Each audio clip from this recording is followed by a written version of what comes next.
With the current situation in the world we live in, it appears that people do not realize what to expect in the near future. Many are unable to answer the question about the origin of the Earth and where we might find ourselves tomorrow. It, however, appears that Elon Musk might know better and appears to have the answers.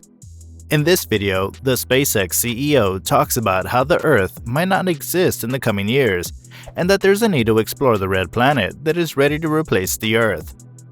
But before we start the video, be sure to leave a like, and if you'd like to join this month's giveaway for one of these items on the screen, then all you have to do is subscribe to the channel, and then watch this video to the end to comment the hidden keyword. Good luck! Regardless of the formation process of the Earth, coupled with the various theories regarding how the Earth came to be, we however know that we live on Earth and other planets make up our solar system. But there are other civilizations on other planets as suggested by some people, and can we be forced to vacate Earth for another planet? The world's richest man has however spoken out in several interviews on whether other civilizations could exist on other planets, or the existence of intelligent extraterrestrial beings in our outer universe. Musk, in a series of interviews, gave his opinion on the subject by saying that other civilizations might have existed elsewhere in the universe, but have never been able to become interplanetary. The universe appears to be 13.8 billion years old, and Earth is like 4.5 billion years old. In another half billion years or so, the sun will expand and probably evaporate the oceans and make life impossible on Earth, which means that if it had taken consciousness 10% longer to evolve, it would never evolve at all, just 10% longer. And I wonder how many dead one-planet civilizations are out there in the cosmos that never made it to the other planet and ultimately extinguished themselves or were destroyed by external factors. Probably a few. Channeling Carl Sagan, look again at the dot that's here. That's home. That's us. On it, everyone you love, everyone you know, everyone you've ever heard of, every human being who ever has lived out their lives. The aggregate of our joy and suffering thousands of competent religions, ideologies, and economic doctrines. Every hunter and forager, every hero and coward, every creator and destroyer of civilization. Every kind of peasant, every young couple in love, every mother and father, every child, inventor and explorer, every teacher of morals, every corrupt politician, every superstar, every supreme leader, every saint and sinner in the history of our species lived there on a mole of dust suspended in a sunbeam. Our planet is a lonely speck in the great enveloping cosmic dark. In our obscurity and all this vastness, there is no hint that will come from elsewhere to save us from ourselves. The Earth is the only world known so far to harbor life. There is nowhere else, at least shortly, to which our species could migrate. Elon Musk probably said this because these other civilizations died out before they achieved interplanetary colonization. After all, they failed to pass through the Great Filter. He added that we humans face the threat of extinction if we're also unable to achieve an interplanetary status, which will mean we've defeated the Great Filter. But to truly do that, the interplanetary habitation must be self-sustaining. In another interview, Elon Musk emphasized the necessity of getting to Mars and why self-sustainability is so important to the survival of our human colony on its surface. In his words, the self-sustaining part is important, like it is just the threshold. The Great Filter to all has been passed when the city on Mars. It can survive even if the spaceships from Earth stop coming for any reason.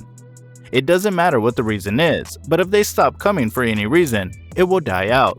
Will it not end? And if there is even one critical ingredient missing, then it still doesn't count. It's like, if you're on a long sea voyage and you've got everything except vitamin C, it's only a matter of time. You're going to die. So we're going to get Mars, and a Mars city headed to the point where it's self-sustaining.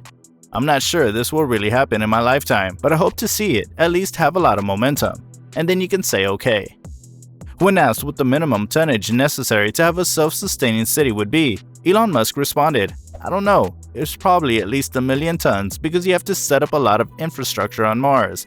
Like I said, you can't be missing anything that to be self-sustaining.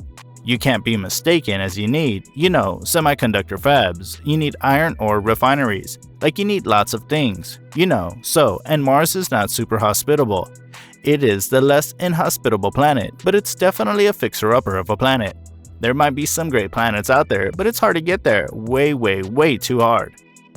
Elon Musk basically was emphasizing the need for good planning and preparedness, which will determine the process the human race will make.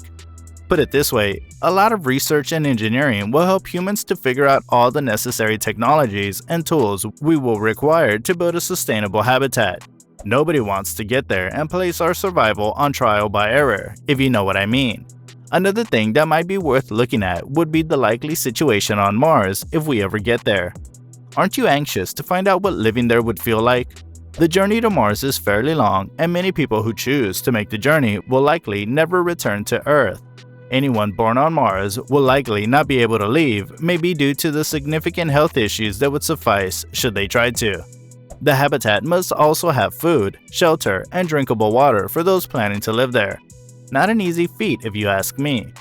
If we are to consider the conditions on the fourth planet from the Sun, it may be difficult and requires solid planning to ensure the success of farming and building water resources. Also, between the high levels of radiation and an atmosphere made almost entirely of carbon dioxide, we'll be needing lots of protective gear to walk the surface of the planet. At this point, I'm sure someone is already saying, not me, I ain't ready to die, lol. Most researchers have recommended that due to the radiation, a Mars colony should be built below the surface, as this would protect the communities from the harmful ultraviolet rays. To achieve that, the SpaceX CEO suggested using a layer of Martian soil to coat the tops of the above-ground homes, but it is unclear whether or not this would provide enough protection, whatever the case may be. In order to be self-sustainable, the colony would either need to be built with materials already existing on Mars, or bring the materials and find out a sustainable way to produce them once they get to the planet. Inhabitants would be unable to survive the harsh conditions. Not only that, but the city should also be able to grow and produce food. That's surely a no-brainer anyways. Musk has always said that humans have the ability to transport plants and animals to the planet with us, and that the survival of these animals will be based on our ability to build facilities that can accommodate non-human lives. So how does Musk plan to build these facilities? There's a chance that we could propagate and breed any plants and animals brought to the planet, assuming that they all survive the journey to Mars from the Earth. Are we also going to be able to create a sustainable farming system with the materials found on the planet, while a large amount of plant life could contribute to oxygen levels? The exact amount needed to support both animals and human life is sizable, and also, how do we plan to get replenished water sources? NASA's Mars Reconnaissance Orbiter, along with its predecessors, had in the past indicated the presence of oceans and rivers that once existed on Mars. There are also sheets of ice present at each of the planet's poles, because the poles of Mars can get as cold as negative 195 degrees Fahrenheit, and also because carbon dioxide can also freeze at these temperatures. It's hard to determine if these ice sheets are carbon dioxide ice or water ice. The full composition of the ice is still far from clear, but a rover once used infrared scanning to determine the possibility of water in a mixture with Martian dust on the planet's southern pole. Another rover also used radar technology to interpret signals that liquid water exists below the ice caps on the southern pole. So if the water is liquid at those temperatures, it's likely of a salty, briny composition.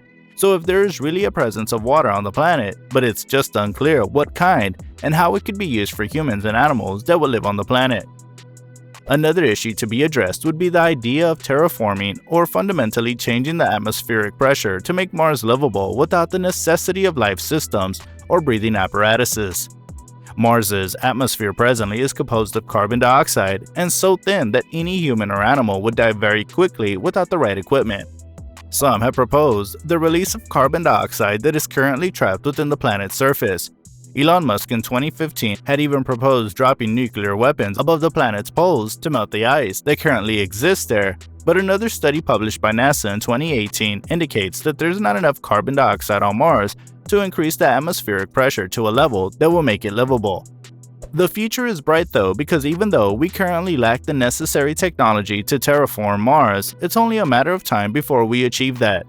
Elon Musk and his SpaceX team seem ready to develop the necessary technologies that might be needed to make Mars livable and also a self-sustainable habitat for humans. In other words, he said, "I think we're at the dawn of a new era, and I think it's going to be very exciting." What we're having to do with SpaceX is to push the envelope and provide a reason for people to be excited and inspired to be human. We only have to wait a little bit more to see what Elon Musk and SpaceX come up with to ensure humans become an interplanetary species soon.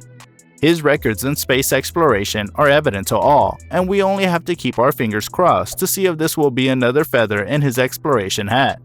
What do you guys think? How close are we to achieving that goal? I'll be looking forward to your comments. Hey you, yeah you, did you like the video? Great, we've got another one for you that we guarantee you'll like, and all you have to do is click on the screen. It's free and without any hidden fees, but you have to click on it fast because this message is self-destruct in 5 seconds.